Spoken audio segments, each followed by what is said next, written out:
As we heard earlier, Michael Bloomberg is not running for president. The former mayor of New York made the announcement on Twitter earlier today. Bloomberg wrote that he will instead focus on a new campaign called Beyond Carbon.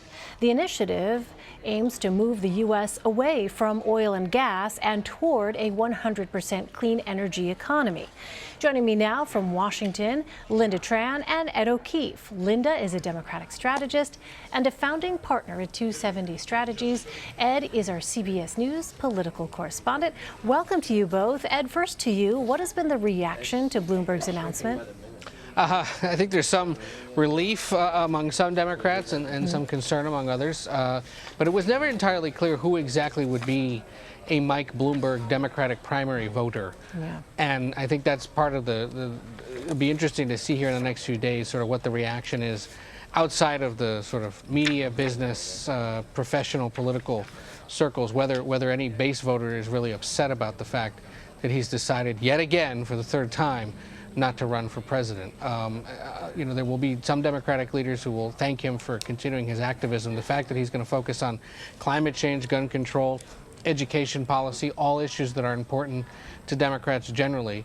If he wants to go spend money in that space and try to build up support and turn out voters, I'm pretty confident Democratic leaders will welcome that.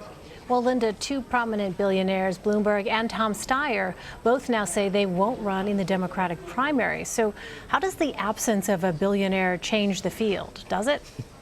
I don't know that it actually does change the field as we see it now and as we're predicting it may shift over the next few months. But what Michael Bloomberg's announcement does do specifically is it opens the door to some of these other plans that he also unveiled potentially moving forward with several weeks ago. Specifically, he said that he may spend up to $500 million on an external effort that would ultimately support whomever the Democratic nominee ends up being. And honestly, in a field that is as broad, as wide as the Democratic primary field is shaping up to be, that is overall good news for the Democratic Party to have somebody who is building a professional operation that is going to be focused on building out infrastructure and all the things that a campaign that is in the throes of a Democratic primary won't be able to focus on.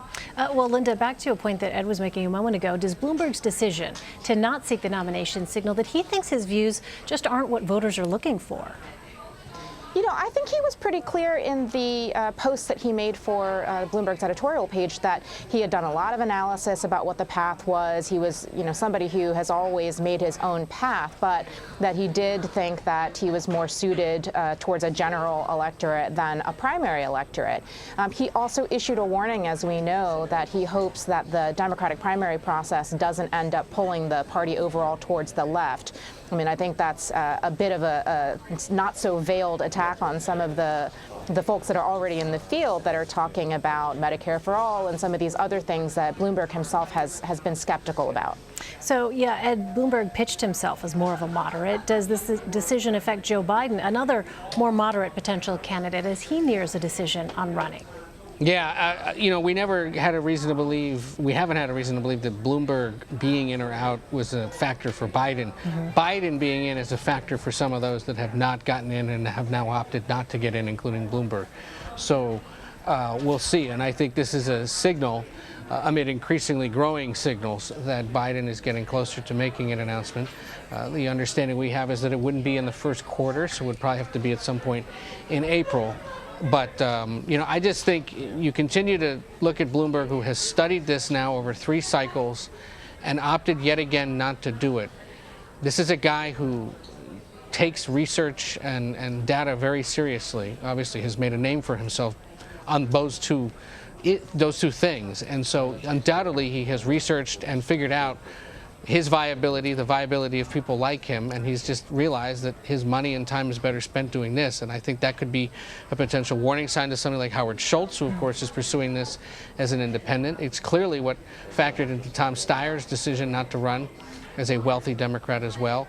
And I think it'll make the race potentially a little trickier for someone like Elizabeth Warren, who was hoping to see somebody like Bloomberg in the race and make him a foil. As part of her bid to sort of call out the nation's wealthiest who seem to be benefiting from the way the economy is right now, and make the argument that wealthier people, well-connected people, can take advantage of the political system. Without something like that there, all that firepower may just have to shift back to the president. Yeah, I mean, Lynda, what about that point? Ed brings up Senator Warren, and earlier Gabe DeBenedetti brought up both Senator Warren and Senator Bernie Sanders as being probably a little bit disappointed that Bloomberg is not actually running. What about that? I would not be surprised if there are conversations happening behind closed doors at both campaign offices right now about how this changes the way that they're going to be talking about their own positions. But it has to be said that, Michael Bloomberg isn't like Howard Schultz. He isn't like any other, not necessarily Tom Steyer, any other potential billionaire who might have gotten in the race. The things that he's saying that he wants to focus on are issue areas that he's spent many years now financing, supporting, and really what he's described as him doubling down on tackling some of the core issues that progressives really care about, whether it's climate or it is fighting gun violence or the opioid crisis. He's talking about focusing on things that I think overall will be very appealing to people on the left. All right, Lynda, please stand by. Ed O'Keefe, thank you very much.